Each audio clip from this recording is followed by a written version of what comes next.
Hey, this is John Ortberg. I'm really glad you joined us today. We're walking together through the Renovation of the Heart, Dallas Willard, looking at wisdom for life. And I want to talk to you today about the reality of the spiritual. And I want to make the takeaway really, really clear. It is a prayer that will come up over and over again for us. Your will be done, your will be done, to learn to depend on the reality of the spiritual as part of our life. That's very difficult. Now, while I'm doing that, a little glimpse behind the scenes. Hey, Timotheus, I need you to come here for just a second.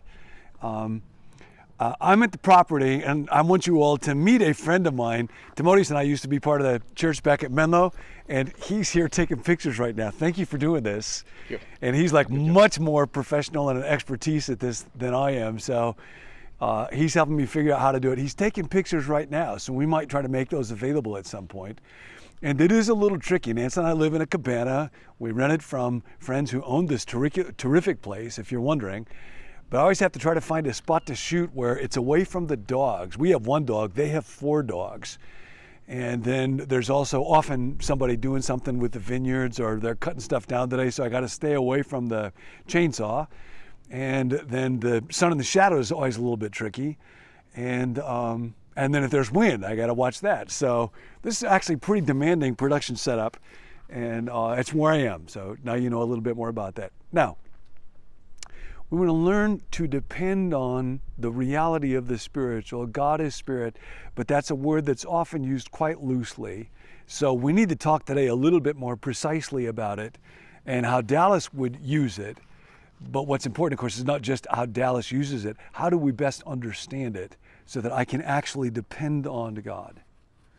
And what I want to say to begin with is this word will sometimes be used in 2 different ways, slightly different ways. There's a more general way. You'll remember if you've been watching, we're talking about all of the dimensions of a person, the parts of a person.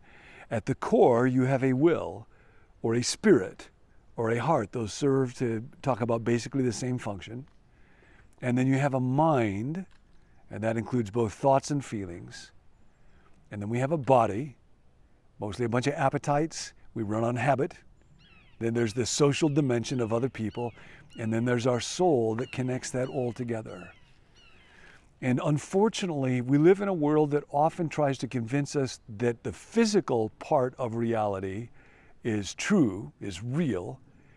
But we tend to think of the spiritual realm as more metaphorical or abstract.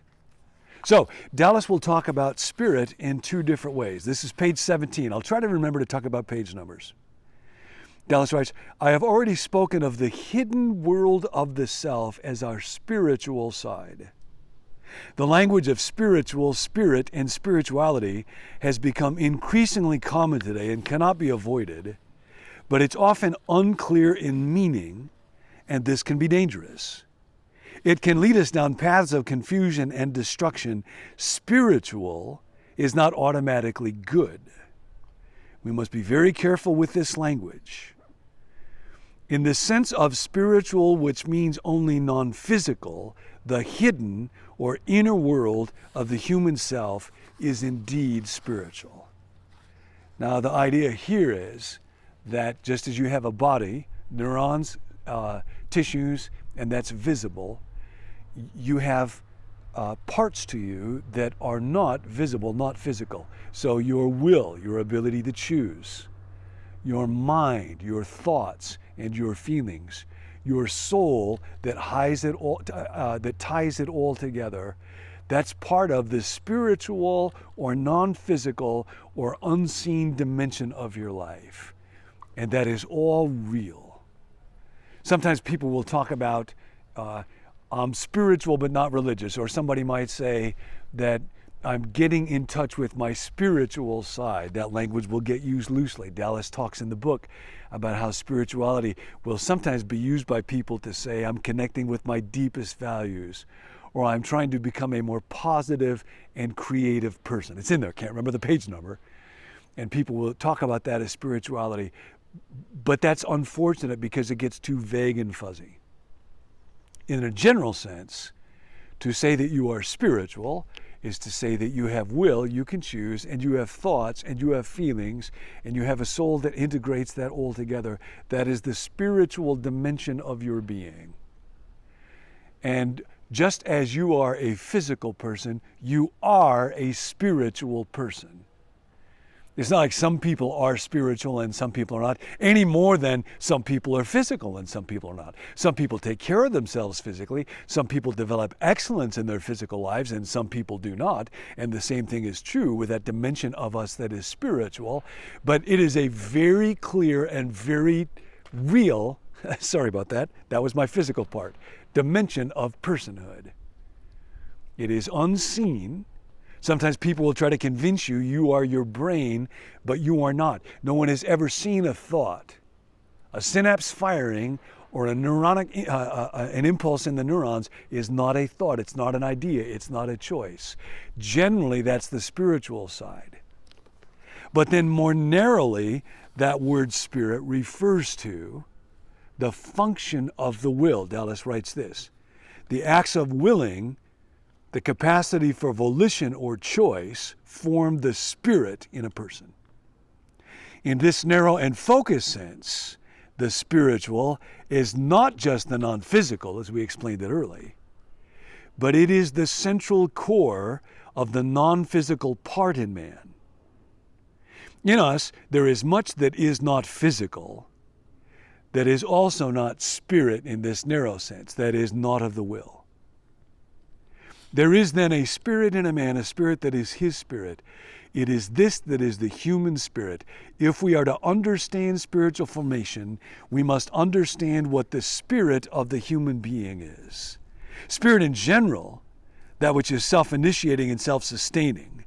Only God is purely spiritual, purely creative will and character. And that's why the scripture says God is spirit.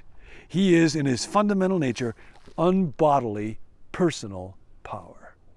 That's the core of spirit. It is power. It is a form of energy. It's not physical, so it's unbodily, but it is personal. It's not like electricity or magnetic. And God gives us a bit of that. So spirit has a more general use, that invisible side of you that's real, and in Dallas, a more narrow, specific reference, and that is to your ability to say yes or no, to choose, to create. We will talk sometimes about a spirited horse or a spirited person. That is a creature with a strong will. And we have that. And the spirit is made to be surrendered to God. And so today we're learning to surrender ourselves to God, and that is a decision of our spirit.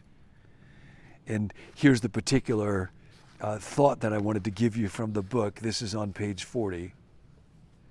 And Dallas here is quoting from Tolstoy. And again, this has to do with the spiritual dimension of life. The spiritual is as real as the physical. And in fact, every physical thing you see began in the realm of the invisible or the spirit. The cell phone that I'm looking into right now began because somebody one day had an idea for a cell phone.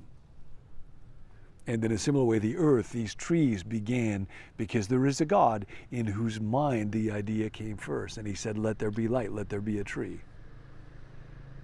There are two gods, Tolstoy once said. There is the God that people generally believe in, a God who has to serve them, sometimes in very refined ways, say by merely giving them peace of mind. This God does not exist. This God does not exist. The God who has to serve me, my will be done. God, you do what I want to be done. That God does not exist. But the God whom people forget, the God whom we all have to serve, exists. and is the prime cause of our existence and of all that we perceive. You did not just evolve. The earth did not just bang. Just as a cell phone or a tripod begins in the mind of a creator, so the earth and you began in the mind of a creator. It is only the mind that is able to give order. The spiritual realm is real. God comes to us primarily in our thoughts, primarily in our minds. That's why what we put into our minds is so important. Now, of course, all that interacts deeply with the physical, interacts deeply with our bodies. Our bodies are that little place where our wills begin to reign. So our bodies are the beginning of our little kingdom. But we were given our will in order to surrender to God. Our willpower is a very limited thing. So, the prayer for today that will be with us all through this series is actually a prayer of great strength. Your will be done. Your will be done. Your will be done. Guard your heart. See you next time.